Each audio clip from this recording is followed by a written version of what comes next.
જય શ્રી કૃષ્ણ, રાધે રાધે, જય દ્વારકાધીશ, હર હર મહાદેવ.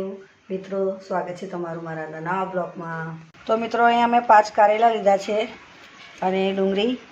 તો ચાલો પહેલાં આપણે એને સમારી દઈએ. તો મિત્રો, ફટાફટ બની જાય તેવા સરસ મજાના આપણે કારેલાનું શાક બનાવીએ. તો મિત્રો, આપણે પહેલાં છોડા કાઢી નાખીએ આના અને પહેલાં કારેલા આપણે સમારી લઈએ.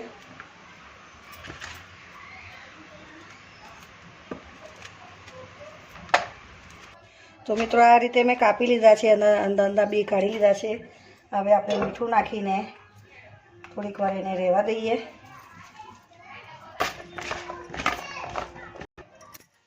થોડીક વાર આપણે ઢાંકીને મૂકી દઈએ. હવે કારેલાને આપણે તેલમાં પહેલાં શેકી લઈએ.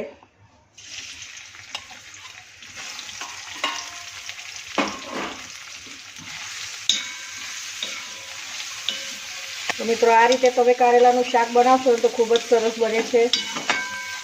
એટલે મીઠાનું પાણી મસ્ત 2-3 પાણીમાં એને ધોઈ નાખ્યા અને પછી આવી રીતે કારેલાને તેલમાં આપણે થોડા શેકવાના.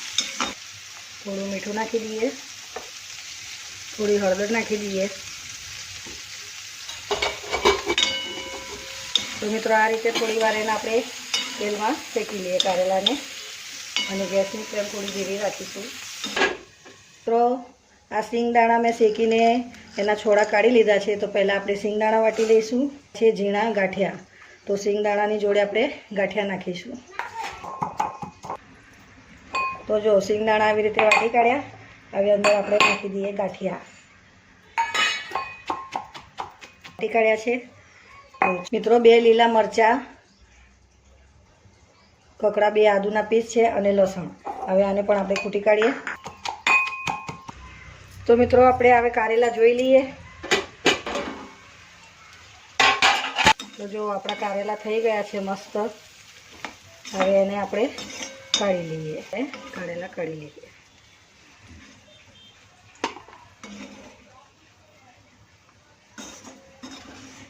તેલ નાખી દઈએ. મિત્રો, તેલ ગરમ થઈ ગયું છે. આપણે જીરું નાખી દઈએ, મીઠી લીમડી નાખી દઈએ, ડુંગળી નાખી દઈએ.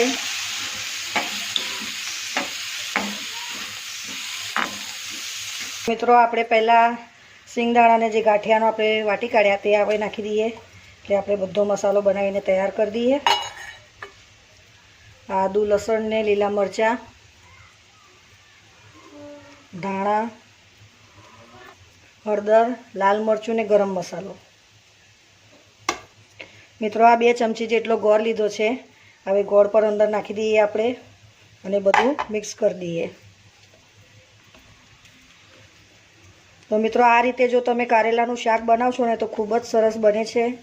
આ રીતે આપણે બધો મસાલાનો માવો તૈયાર કરી દઈએ. આ રીતે આપણે માવો બનાવી દેવાનો મસાલાનો. અને અહીંયા આપણી ડુંગળી પણ શેકાઈ ગઈ છે. હવે અંદર આપણે નાખી દઈએ જે શેક્યા હતા તે કારેલા નાખી દઈએ.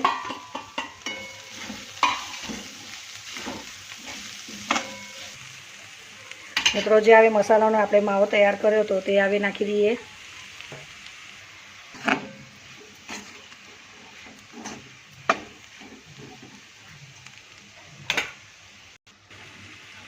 તો મિત્રો, આપણે થોડું મીઠું નાખી દઈએ કેમ કે મેં કારેલા શેકવામાં નાખ્યું હતું એટલે બહુ મીઠું નથી નાખતી. તો આપણે સ્વાદ અનુસાર થોડું મીઠું નાખી દઈએ.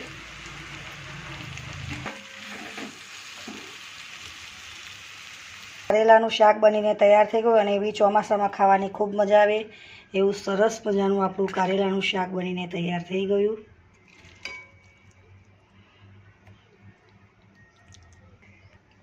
તો મિત્રો, આપણું સરસ મજાનું કારેલાનું શાક બનીને તૈયાર થઈ ગયું. તો મિત્રો, વિડીયો સારો લાગે તો લાઈક કરજો, શેર કરજો અને ચેનલ પર ના હોય તો સબસ્ક્રાઈબ કરવાનું ભૂલતા નહીં. જય શ્રી કૃષ્ણ, રાધે રાધે, જય દ્વારકાધીશ, હર હર મહાદેવ.